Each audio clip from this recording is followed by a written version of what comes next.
कर्म का सिद्धांत। जयपुर और कोटा के बीच सवाई माधोपुर से थोड़ी से दूर पर क्वालजी नामक प्रसिद्ध तीर्थ है। नारायण शर्मा नाम के एक व्यक्ति के कुछ साथी उस तीर्थ में गए। वहाँ एक भिखमंगे को देखकर नारायण शर्मा के एक साथी का पसीजा। उसने उस भिखारी से पूछा, अरे भाई, ये तेरी दोनों टांगें कैसे कटी? एक्सीडेंट में कटी कि क्या हुआ? एक्सीडेंट से दोनों और बराबर, इस टांग से तो नहीं कट सकते। तू युवक लड़का, इस उम्र में तेरी दोनों टांगें कैसे कटी? युवक ने आंसू बहाते हुए कहा, साहब, मैंने अपने हाथों से ही ये दोनों टांगें काटी है। यह सुनकर नारायण शर्मा का वह साथी चकित रह गया। अपने पैर जानबूझकर कोई क्यों काटेगा? सच बताओ, क्या हुआ? लड़का बोला, साहब, जरा मेरी कहानी सुनो। मैं गरीब घर का लड़का था, बकरी चराता था। मेरे स्वभाव में ही हिंसा थी, क्रूरता थी। कोई जीव जंतु देखता, पक्षियों या जानवरों को देखता तो पत्थर मारता था। जैसे शैतान छोड़े निर्दोष कुत्तों को देखकर पत्थर मार देते हैं, पक्षियों को पत्थर मार देते हैं, ऐसा मेरा शौक था। जंगल में बकरियां चर रही थी, कुल्हाड़ी मेरे कंधे पर थी।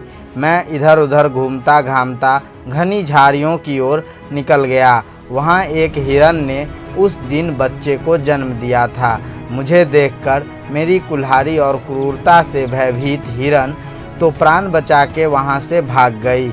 बच्चा भाग नहीं सका। मैं इतना क्रूर और नीच स्वभाव का था कि मैंने अपनी कुल्हाड़ी से हिरन की नवजात बच्चों की चारों टांगें घुटनों के ऊपर से काट ली। उस समय मुझे क्रूरता का मज़ा आया।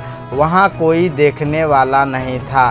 302 और 307 कलम वह हिरन का बच्चा कहाँ से लगवाएगा और सरकार भी क्या लगाएगी?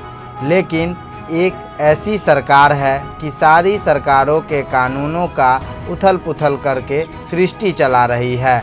यह मुझे अब पता चला। वहाँ कोई नहीं था, फिर भी कर्म का फल देने वाला वह अंतर्यामी देव कितना सतर्क है। मैंने हिरनी के बच्चे के पैरों तो काट लिए, लेकिन एकाध महीने में ही मेरे पैरों में पीड़ा चालू हो गई। मैं 15 से 16 साल का युवक इलाज कर कर के थक गया। माँ बाप को जो कुछ दम लगाना था लगा लिया। बाबूजी, मैं जयपुर के अस्पताल में भर्ती कराया गया। डॉक्टरों ने कहा कि अगर लड़के को बचाना है तो इसके पैर कटवाने पड़ेंगे, नहीं तो यह मर जाएगा। मैंने दोनों पैर कटवा दिए साहब। मैंने अपनी टांगें अपने आप ही काटी।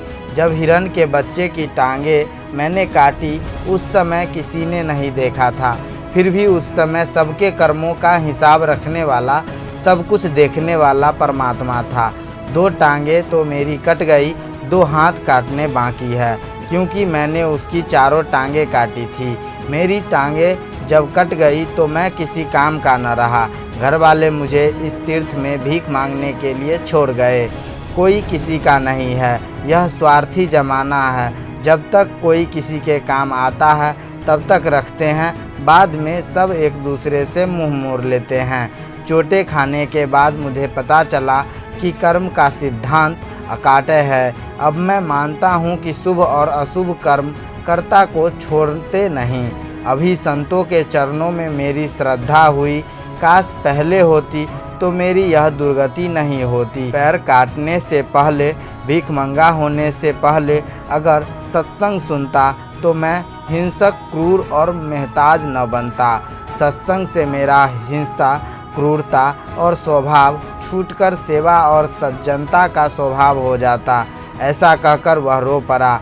नारायण शर्मा के मित्र ने कहा कि उस लड़के की दयनीय दशा देखकर लगा कि सृष्टिकर्ता कितना न्यायप्रिय है, कितना सक्षम और कितना समर्थ है। आखिर कैसी लगी आपको ये कहानी? कमेंट में ज़रूर बताएं।